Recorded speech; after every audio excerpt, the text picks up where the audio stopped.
All right, so we got the AFC Championship game here. New England's going on the road to face Denver. And I really believe in my heart of hearts that this is why you went and got them game. All right? Listen to this for me. So in 2023, neither the Patriots nor the Broncos had their current head coach or their current quarterback, whether you want to talk about Bo Nix or Jarrett Stidham if you're the Broncos. And I think this is what happens.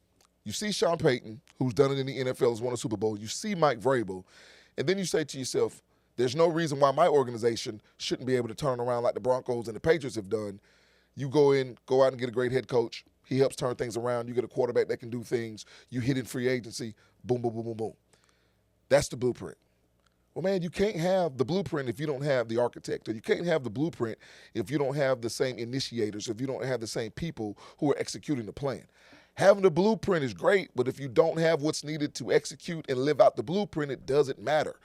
When I look at this, these are two teams that are in the minority when it comes to being high level in terms of being coached and the high level play they have on both sides of the football. So don't sit there and say that you can do what they're doing because they've done it. That's just wrong.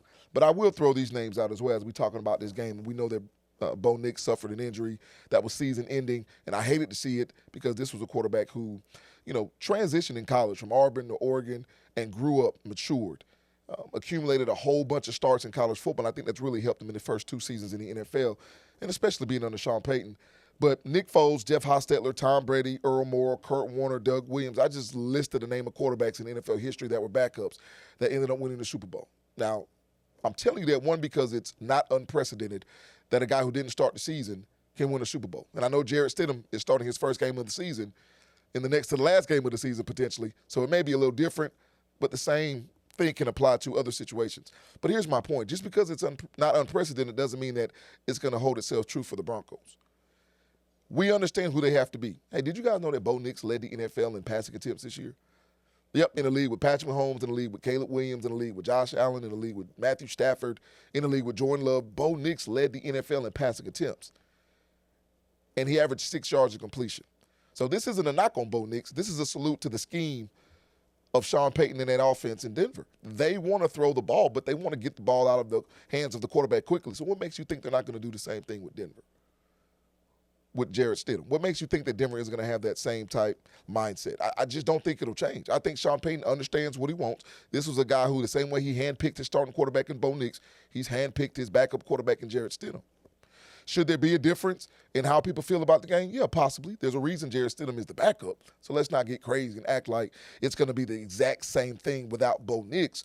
But that's Sean Payton's job. That's why you went out and got Sean Payton, because he needs to make it look like it's not going to be different to that locker room. He doesn't need to make it look like that to me. I'm not important in this. He doesn't need to make it look like that to you, because we're unimportant in the grand scheme of things. If the 53-man roster and all those coaches and all that support staff and all the trainers and everybody in that organization believe that the Denver Broncos are not going to take a step back with Jarrett Stidham, then Sean Payton is doing his job. That's what you go and get him for. And if you're New England, that's what you go and get Mike Vrabel for. You go and get Mike Vrabel to put yourself in position to win the AFC East. You go and get Mike Vrabel to have to go on the road and win a conference championship game. You go and get Mike Vrabel because, as many teams may have done, if you see somebody who's less than 100% on the other side, they've just lost their starting quarterback, in your mind you may say, well, it's a wrap. They don't have Bo Nix. We're good. Even on the road, we're now the favorite when we weren't the favorite before Bo Nix's injury. We're going to go out there. We're going to be the better team because they don't have their starting quarterback. Mike Vrabel, that's why the Patriots got him, so you don't think that way. They got him so you don't have that misnomer in your mind and that narrative that it doesn't matter how we play because they're limited. No, sometimes when teams are limited and have their back against the wall, they come out even hungrier. They come out even crazier. They come out even more focused. And they're a Sean Payton coach team. So that's why I dubbed this game, "This is why you got them" game, because I think both head coaches, this is why these specific organizations went out and got these guys. And I'll tell this to you as well. You got to look at the success of the New England Patriots and at the same time look at the demise of the Tennessee Titans. And yes, it's been a demise since they fired Mike Vrabel. I'd love to be not even a fly on the wall. I'd love to just go have a conversation with the brain trust in Tennessee and kind of say, what were you guys thinking? And they since moved on from Brian Callahan, and we understand that they have a new head coach in Robert Saleh. Congratulations to him. But the point remains, you have to look at a team's success when you have a new head coach and the team where he came from. But How does this game break down to me? This game breaks down to New England being able to force Denver to be who they're not. I think Denver is still a phenomenal team. I don't look at this game as saying, hey, this is not a good team. This team doesn't deserve to be there. Denver's been phenomenal getting after the passer, and the Patriots have struggled in the playoffs to take care of Drake May, and he struggled to take care of the ball. But again, I think that's why you go and get Josh McDaniels. Not just for the development of the quarterback, but for the game plan of understanding this is who this team is, and this is who we have to be. We have to be different than we've been in the past. If we're having trouble, whether we need to bring in an extra tight end or chip a defensive end, or whether we need to get the ball out of Drake May's hands quickly, that's what they're going to do. And that's where I have trust in Josh McDaniel. That's where I have trust in Mike Vrabel. This is going to be a phenomenal game. It's going to be a fourth quarter game.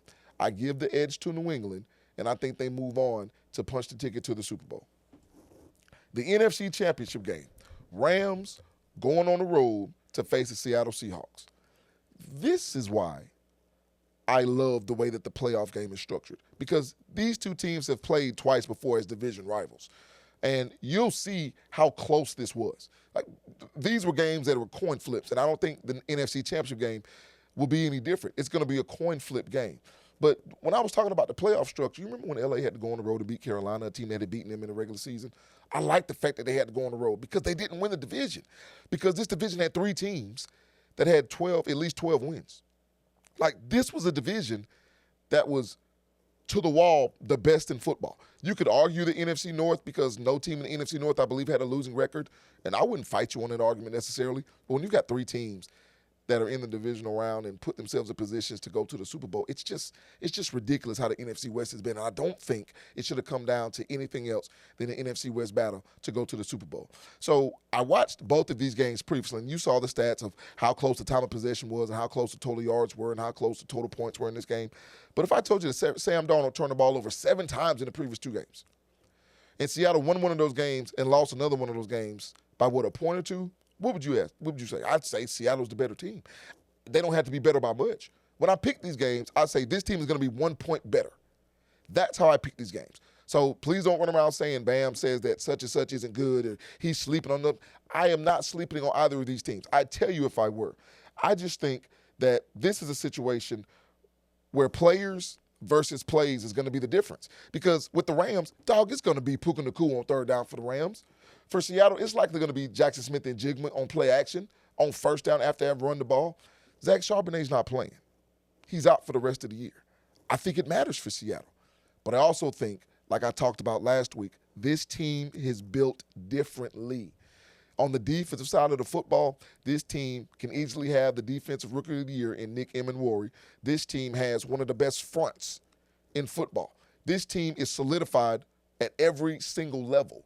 And this is why you go and get Mike Macdonald. This is why you go in and bring in that brain trust, what John Snyder has done. And I think this is a fourth quarter game. This may be a game that gives us an extra quarter. I just think Seattle, I don't expect Sam Darnold to be a turnover machine because you've seen it from him before. And that offensive staff with Coach Kubiak and McDonald as the head coach, they have to know this is going to make sure we don't win. Don't be C.J. Stroud in this situation. I don't think Seattle will be. I think Seattle's defense leads them to the Super Bowl in one of the greatest championship games we've seen in a long time.